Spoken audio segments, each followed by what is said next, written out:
बिस्मिल्लाहिर्रहमानिर्रहीम। अज़ीज़ तलबा अस्सलाम वालेकुम। आज हम इस लेक्चर में न्यूमेरिकल एनालिसिस का इंट्रोडक्शन के बारे में डिस्कस करेंगे कि ये न्यूमेरिकल एनालिसिस का जो कोर्स है इसमें कौन कौन से टॉपिक शामिल हैं, इसमें जो इम्पोर्टेंट टर्म्स यूज़ हो रही हैं उनके साथ डेफिनेशन और एक्सप्लेनेशन भी मैं करता जाऊंगा और एक पूरा ओवरव्यू हम करेंगे पूरे सब्जेक्ट न्यूमेरिकल एनालिसिस का। तो आइए स्टार्ट करते हैं। Introduction to numerical analysis. Numerical solutions of algebraic and transcendental equations. तो यहाँ पे दो किस्म की इक्वेशंस डिस्कस हम करने जा रहे हैं। एक ट्रांसडेंटल इक्वेशंस हैं और दूसरा अलजेब्रिक इक्वेशंस हैं। ट्रांसडेंटल इक्वेशंस क्या होती हैं? An equation which contains trigonometric function, logarithmic function, exponential function, etc. is called transcendental equation. ये ऐसी इक्वेशंस होती हैं जिसके अंदर लॉगरिथमिक फंक्शन हो, एक्सपोनेंशियल फंक्शन हो या जिसके अंदर ट्रिग्नोमेट्रिक फंक्शन हो, तो उसको हम ट्रांसडेंटल इक्वेशन का नाम देते हैं। इसकी मिसाल ये नीचे है, tan x minus e raise to power x is equal to 0। तो यहाँ पे tan x ट्रिग्नोमेट्रिक फंक्शन है और ई रेज टू पावर x ये एक्सपोनेंशियल फंक्शन है। तो यहाँ पे इस इक्वेशन में ये दोनों फंक्शन आ गए हैं, तो इसको हम नाम देंगे कि ये ट्रांसडेंटल इक्वेशन है। इसके बाद दूसरी जो इक्वेशन हम देखते हैं वो अलजेब्रिक इक्वेशन है। The equation which contain polynomial function are called algebraic equation. ऐसी इक्वेशन जिसमें कोई भी पोलिनोमियल फंक्शन आ जाता है उस इक्वेशन को हम अलजेब्रिक इक्वेशन का नाम देते हैं। फॉर एग्जांपल आपके पास ये एक पोलिनोमियल फंक्शन है x raise to power 5 plus 2x raise to power 4 minus 3x square plus x minus 9 equal to 0। This equation is the algebraic equation.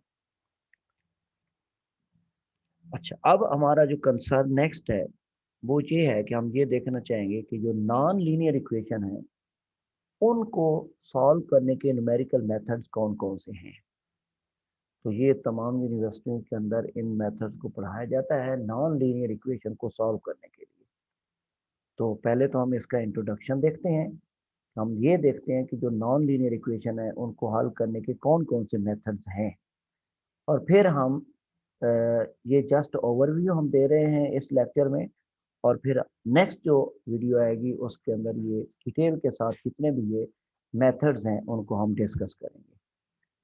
तो नॉन लीनियर इक्वेशन को सॉल्व करने का सबसे पहला मेथड जो हम पढ़ते हैं वो बाइसेक्शन मेथड है। फिर इसके बाद दूसरा method fix point iteration method है।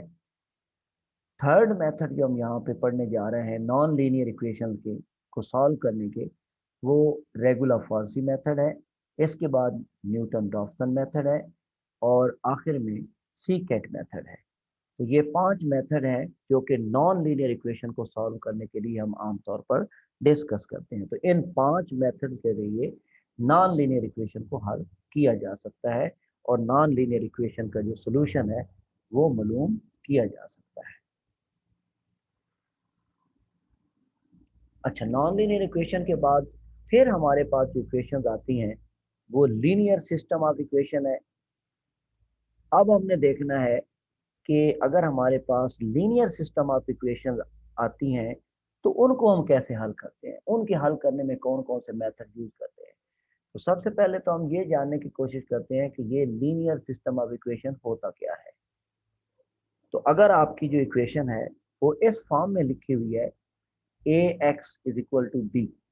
ए आप कोई भी मैट्रिक्स ले लें और x जो है ये आपके पास वैल्यूज हैं, इसको आप पुट कर सकते हैं x is equal to x1 x2 x3 column की फॉर्म में। सिमिलरली b जो है ये भी आपके पास एक मैट्रिक्स है, इसको आप b1 b2 b3 या कोई भी आप एनी वन वैल्यू लेके आप इसको कर सकते हैं। तो ये एक जनरल इक्वेशन है जो कि सिस्टम ऑफ लीनियर इक्वेशन को रिप्रेजेंट कर रही है, a x is equal to b. तो इस फॉर्म की जो इक्वेशन होती है उसको आप लीनियर सिस्टम ऑफ इक्वेशन का नाम देते हैं। अच्छा, अब इस लीनियर सिस्टम ऑफ इक्वेशन को हम कितने मेथड से हल कर सकते हैं? There are two method to solve these equation. which are direct method and indirect method. इन इक्वेशन को, लीनियर सिस्टम ऑफ इक्वेशन को हल करने के हमारे पास दो मेथड्स हैं, और इनमें आगे जो डिवीजन है उसमें डायरेक्ट मेथड आ रहा है और इनडायरेक्ट मेथड आ रहा है। तो आइए तो स्टूडेंट, अब हम ये देखते हैं कि डायरेक्ट मेथड के अंदर कौन कौन से मेथड हैं और इनडायरेक्ट मेथड के अंदर कौन कौन से मेथड्स हैं। तो ये दो कैटेगरी में तकसीम कर दिया हमने, एक डायरेक्ट मेथड्स हैं और एक इनडायरेक्ट मेथड है। तो डायरेक्ट मेथड के अंदर मैट्रिक्स इन्वर्जन मेथड है, इसके बाद क्रैमर रूल है, इसके बाद गॉस एलिमिनेशन मेथड है, इसके बाद गॉस जॉर्डन मेथड है, इसके बाद LU डिकम्पोजिशन मेथड है, इसको चुलिस्की मेथड भी कहते हैं, और नेक्स्ट क्राउट मेथड है।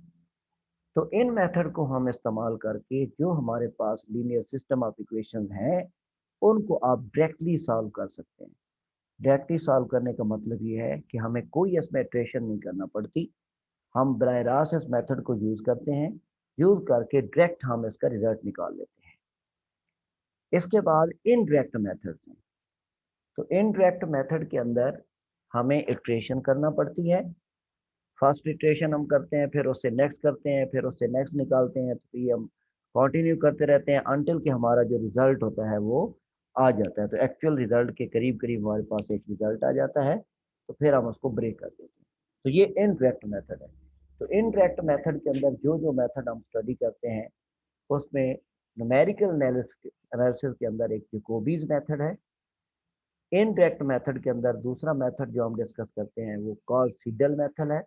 फिर इसके बाद रिलैक्सेशन मेथड है और पावर मेथड है। तो ये MCQ के अंदर भी क्वेश्चन पूछे जा सकते हैं, किसी भी मेथड का नाम लेके पूछा जा सकता है कि ये डायरेक्ट मेथड है या इनडायरेक्ट मेथड है। फॉर एग्जांपल अगर आपसे ये क्वेश्चन पूछ लिया जाए कि Gauss Jordan method direct method है या इनडायरेक्ट मेथड है, you should know that Gauss-Jordan method is the direct method of used to solve the system of linear equation. इसी तरह जैकोबी मेथड जो है ये इनडायरेक्ट मेथड है।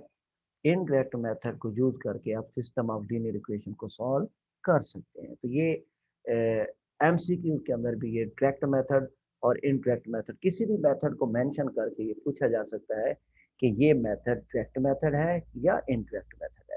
तो आपको ये सारे मेथड ज़बानी याद रखने हैं कि डायरेक्ट मेथड के अंदर कौन कौन से मेथड आ रहे हैं। मैट्रिक्स इन्वर्जन मेथड आ रहा है, क्रैमर रूल आ रहा है, गॉस एलिमिनेशन मेथड आ रहा है, गॉस जॉर्डन मेथड आ रहा है, LU डिकम्पोजिशन मेथड आ रहा है और क्राउट मेथड आ रहा है। और जो इनडायरेक्ट मेथड है उसमें जैकोबीज मेथड आ रहा है, गॉस सीडल मेथड आ रहा है, रिलैक्सेशन मेथड है और पावर मेथड। नेक्स्ट हम आ जाते हैं इंटरपोलेशन के ऊपर। इंटरपोलेशन क्या होती है? सबसे पहले हम इसको डिफाइन करते हैं। न्यूमेरिकल के अंदर मोस्ट इंपॉर्टेंट टॉपिक इंटरपोलेशन है, और इसकी आगे दो टाइप है, एक इंटरपोलेशन है, एक एक्सट्रापोलेशन है। तो व्हाट इज इंटरपोलेशन? आओ अब हम देखते हैं कि ये इंटरपोलेशन होती क्या है। The process of finding the value of function inside the given range of arguments is called interpolation. Interpolation दरअसल हमारे पास जो फंक्शन दी होते हैं उनकी जो रेंज होती है उस रेंज के अंदर से ही हम फंक्शन की वैल्यू फाइंड करते हैं। ठीक है, फॉर एग्जांपल अगर किसी भी इलाके की पॉपुलेशन दी गई हो, फॉर एग्जांपल आप ये कह सकते हैं कि 1910 के अंदर एक आबादी की पॉपुलेशन जो है वो दी गई है, फिर 1920 में दी गई है, फिर 1930 में दी गई है, फिर 1940 में दी गई है, फिर 1950 में दी गई है। तो अब ये 50 सालों की ये पॉपुलेशन जो है ना हमें दी गई है। तो इंटरपोलेशन ये है कि ये जो गिवन रेंज है इसी के अंदर हम किसी भी पॉपुलेशन की वैल्यू, फॉर एग्जांपल अगर आपके पास 1910 से लेके 1950 तक पॉपुलेशन का एक पूरा जो है वो सेट ग्राफ दिया हुआ है, तो आप उसमें 1915 के अंदर पॉपुलेशन की वैल्यू निकालना चाहते हैं, या आप 1925 के अंदर पॉपुलेशन की वैल्यू निकालना चाहते हैं कितनी है, तो ये गिवन रेंज के अंदर से हम पॉपुलेशन को मालूम कर रहे हैं तो इसको हम इंटरपोलेशन का नाम देंगे। एक्सट्रापोलेशन क्या होता है? The process of finding the value of function outside the given range of argument is called the extrapolation. और एक्सट्रापोलेशन जो है, ये आपके पास जो भी सेट ऑफ फंक्शन की वैल्यू गिवन है, अगर आप उसकी रेंज से बाहर किसी और वैल्यू की देखते हैं, कीमत देखते हैं, तो उसको एक्सट्रापोलेशन का नाम देते हैं। फॉर एग्जांपल यहाँ हमने देखा कि 1910 से 1920, 30, 40 और 50 की पॉपुलेशन दी हुई है। अगर हम इनको कंसीडर करके 1960 के अंदर ये अंदाज़ा लगाते हैं कि के कितनी पॉपुलेशन होगी किसी भी इलाके की, तो इसको आप एक्सट्रापोलेशन का नाम देंगे, क्योंकि ये इसमें इस रेंज के अंदर गिवन नहीं है। तो अगर गिवन रेंज के अंदर आप फाइंड करना चाह रहे हैं पॉपुलेशन को, तो ये इंटरपोलेशन होगी। और अगर गिवन रेंज से आप बाहर निकल के फंक्शन की वैल्यू निकालना चाह रहे हैं, तो then this is extrapolation. Interpolation के आगे इक्वल इंटरवल और अनइक्वल इंटरवल के अंदर हम वैल्यू फाइंड करते हैं। ये भी बहुत इंपॉर्टेंट है कि इक्वल इंटरवल में कौन कौन से मेथड हम यूज करते हैं इंटरपोलेशन के लिए, और अनइक्वल इंटरवल के अंदर हम कौन कौन से मेथड यूज करते हैं इंटरपोलेशन के लिए। तो सबसे पहले तो आपको ये पता होना चाहिए कि इक्वल इंटरवल क्या होते हैं और अनइक्वल इंटरवल क्या होते हैं। इक्वल इंटरवल ये है कि अगर जो मुख्तलिफ आपके पास जो इंटरवल दिए गए हैं, उसकी वैल्यू अगर उनमें जो गैप है वो सेम है सब में, तो फिर इसको हम कहेंगे इंटरवल को इक्वल इंटरवल कहेंगे। अगर वो गैप डिफरेंट आ रहा है, तो then it is unequal interval. For example अगर हमारे पास 1910 है पहला ईयर, फिर उसके बाद 1920 है, फिर 1930 है, फिर 1940 है, फिर 1950 है, तो ये आपके पास इक्वल इंटरवल के अंदर पॉपुलेशन को देखा गया है, तो ये आएगा इक्वल इंटरवल की इंटरपोलेशन। और फर्ज करें अगर जो है डिस्ट्रीब्यूशन ऑफ इंटरवल जो है वो इक्वल नहीं है, उसमें वैल्यू हम कभी फर्ज एग्जांपल 1900 हम पहले 10 ले लेते हैं, फिर उसके बाद 1915 ले लेते हैं, फिर 21 ले लेते हैं, फिर 25 ले लेते हैं, फिर 30 ले लेंगे, फिर 27 ले लेंगे। तो ये जो इंटरवल हम बनाएंगे ये इक्वल नहीं होगा, तो उसको हम अनइक्वल इंटरवल कहेंगे। तो अगर आपके पास इक्वल इंटरवल है, तो उसमें इंटरपोलेशन के लिए हम कौन से मेथड यूज करते हैं? याद रखें कि इंटरपोलेशन विद इक्वल इंटरवल में Newton Gregory formula for forward interpolation है। इंटरपोलेशन विद इक्वल इंटरवल के अंदर formula Newton Gregory formula for backward interpolation है। और अगर अनइक्वल इंटरवल है, तो उसमें हम Newton divided difference formula use करते हैं। अनइक्वल इंटरवल की इंटरपोलेशन मालूम करने के लिए हम लाग्रांज इंटरपोलेशन फार्मूला यूज करते हैं।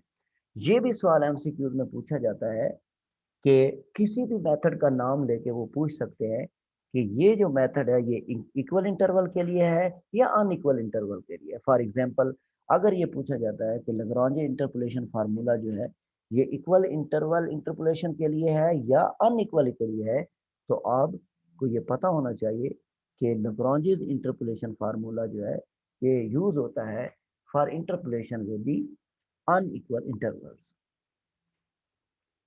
इसके बाद न्यूमेरिकल एनालिसिस के अंदर जो आगे टॉपिक इंपॉर्टेंट है वो न्यूमेरिकल डिफरेंशिएशन है। तो न्यूमेरिकल डिफरेंशिएशन क्या होती है? The process of computing the derivative और derivatives of the function f(x) at some value of x from the given set of value is called numerical differentiation। आपके पास जो भी सेट ऑफ वैल्यू गिवन है, उसमें आप किसी भी फंक्शन का जब डेरिवेटिव कंप्यूट करते हैं, तो ये जो प्रोसेस होता है डेरिवेटिव कंप्यूट करने का, इसको आप नाम देते हैं numerical differentiation. Following shows information of some formula that is used that are used for numerical differentiation। numerical differentiation के लिए हम कौन कौन से फार्मूले यूज करते हैं? आपके माइंड में ये रह जाना चाहिए कि न्यूमेरिकल डिफरेंशिएशन के लिए हम Newton forward difference formula use करते हैं। न्यूमेरिकल डिफरेंशिएशन के लिए हम Newton backward difference formula use करते हैं। इन दोनों को मिला के न्यूमेरिकल डिफरेंशिएशन के लिए हम स्टिरलिंग फार्मूला यूज करते हैं। तो ये तीनों मेथड जो है ये न्यूमेरिकल डिफरेंशिएशन मालूम करने में इस्तेमाल करते हैं। न्यूमेरिकल डिफरेंशिएशन के बाद जो इम्पोर्टेंट आगे टॉपिक है वो न्यूमेरिकल इंटीग्रेशन है। What is numerical integration? The process of computing integral from a to b y dx where y is equal to function fx is given by set of tabulated value in the closed interval xi yi where I varies 0 1 2 so on and where a is equal to x0 and b is equal to xn is called the numerical integration। तो ये numerical integration का process है। Numerical integration के लिए हम कौन कौन से मेथड यूज करते हैं? Three method are very very important. तो इसमें पहला मेथड ट्रेपेजॉइडल रूल है, फिर इसके बाद हम सिम्पसन 1/3 रूल यूज करते हैं, फिर इसके बाद सिम्पसन 3/8 रूल यूज करते हैं, और इसके बाद हम यूज करते हैं वेडल रूल। तो ये न्यूमेरिकल इंटीग्रेशन के मेथड है। जस्ट आपको ये इंट्रोडक्शन कराना है इसका कि हम न्यूमेरिकल इंटीग्रेशन में कौन कौन से फार्मूलाज यूज करते हैं, कौन कौन से रूल यूज करते हैं, न्यूमेरिकल डिफरेंशिएशन के अंदर कौन कौन से रूल यूज करते हैं। तो इसमें जो इंटीग्रेशन के अंदर रूल यूज हो रहे हैं, ट्रेपेजॉइडल रूल है, सिम्पसन 1/3 रूल है, सिम्पसन 3/8 रूल है, और वेडल रूल हम यूज करते हैं। Next, numerical method for solving ordinary differential equation. अगर आपके पास ऑर्डिनरी डिफरेंशियल इक्वेशन गिवन है तो उसमें हम न्यूमेरिकल मेथड कौन सा यूज करते हैं उनको सॉल्व करने के लिए। तो सबसे पहले तो आपको ये पता होना चाहिए कि what are differential equation, what are the differential equation. Ordinary differential equation क्या होती है, ओडीई क्या होता है। तो यहाँ पे मैंने इसकी डेफिनेशन विद एग्जांपल लिखी है। तो आइए इसको हम देखते हैं कि ऑर्डिनरी डिफरेंशियल इक्वेशन क्या होती है। Differential equation in which derivative of dependent variable with respect to single independent variable occur is called ordinary differential equation। Differential equation जिसमें जो डिपेंडेंट वेरिएबल होता है उसको आप सिंगल इंडिपेंडेंट वेरिएबल के रिस्पेक्ट से डिफरेंशिएट करते हैं, then it is ordinary differential equation. For example, आपके पास डिपेंडेंट वेरिएबल y है और इसको सिंगल इंडिपेंडेंट वेरिएबल x के लिहाज से डिफरेंशिएट कर रहे हैं, तो dy/dx this is equal to x plus y. तो ये ऑर्डिनरी डिफरेंशियल इक्वेशन है। सिमिलरली इसकी सेकंड एग्जांपल है, ये y डिपेंडेंट वेरिएबल है, इसको हम सिंगल इंडिपेंडेंट वेरिएबल x के लिहाज से डिफरेंशिएट कर रहे हैं, dy/dx this is equal to x square plus y square. This equation is also known as the ordinary differential equation. अब हम देखते हैं कि इस ऑर्डिनरी डिफरेंशियल इक्वेशन को न्यूमेरिकल मेथड कौन से यूज करके हम सॉल्व करते हैं। Following methods are used to solve the ordinary differential equation. पहला मेथड, इसमें हम एलर्स मेथड यूज करते हैं। इसके बाद हान्स मेथड है, इसको आप इम्प्रूव्ड एलर मेथड भी कहते हैं। इसके बाद टेलर सीरीज मेथड है, फिर आर के मेथड है, इसको रंगे कुत्ता मेथड भी कहते हैं, और मिल्डेस मेथड है, और एडम बैशफोर्ड मेथड है। तो ये मेथड जो है कि ऑर्डिनरी डिफरेंशियल इक्वेशन को सॉल्व करने के लिए इस्तेमाल किए जाते हैं। उम्मीद है आपका न्यूमेरिकल एनालिसिस का इंट्रोडक्शन जो है आपको पसंद आएगा। इसमें जो जो चीज़ें हम पढ़ते हैं और जो जो इसमें डेफिनेशंस और टर्म यूज होती हैं उसकी मैंने एक्सप्लेनेशन कर दी है। उम्मीद है आपको इससे बहुत फ़ायदा होगा। अल्लाह हाफिज़।